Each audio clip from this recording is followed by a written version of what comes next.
নমস্কার বন্ধুরা, পিকু কিচেনে আপনাদের সকলকে স্বাগত। আজকে আমি বানাবো মুসুর ডালের চচ্চড়ি। সামান্য উপকরণে তৈরি হয়ে যায় এই রান্নাটি এবং খেতেও বেশ সুস্বাদু হয়। এখানে আমি 100 গ্রাম মুসুর ডালকে ভালো করে ধুয়ে 10 মিনিটের জন্য ভিজিয়ে রেখেছি।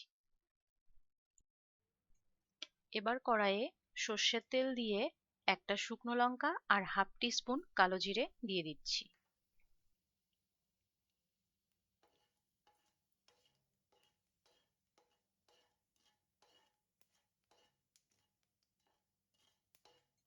ফোড়ন থেকে সুন্দর গন্ধ বেরোতে শুরু করলে এর মধ্যে আমি কুচিয়ে নেওয়া রসুন দিয়ে দেব।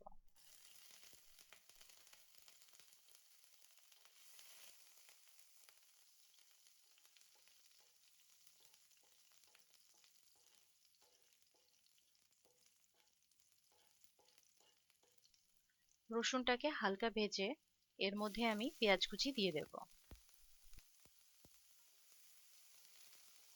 পেঁয়াজগুলোকে রসুনের সঙ্গে লাল লাল করে ভেজে নেব।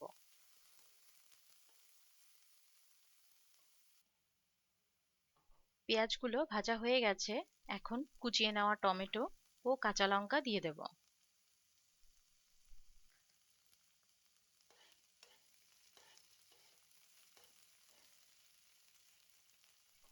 টমেটোগুলো যাতে তাড়াতাড়ি গলে যায় তার জন্য হাফ টিস্পুন লবণ দিয়ে দেব।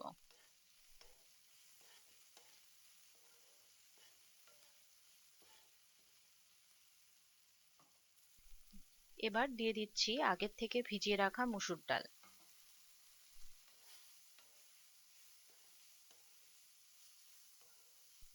মুসুর ডালকে সবকিছুর সঙ্গে ভালো করে মিশিয়ে দিয়ে দেব সামান্য একটু হলুদ গুঁড়ো।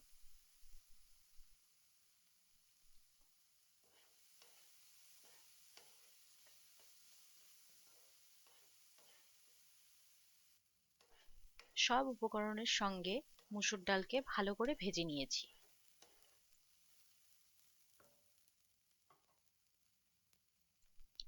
এখন আমি এর মধ্যে পরিমাণ মতো জল দিয়ে দেব।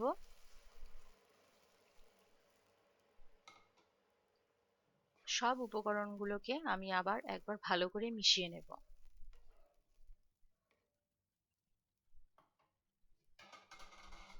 এখন আমি ঢাকনা চাপা দিয়ে দেব 10 মিনিটের জন্য।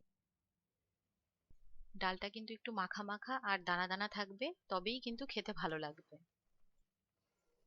আমাদের মুসুর ডালের চচ্চড়ি একদম রেডি।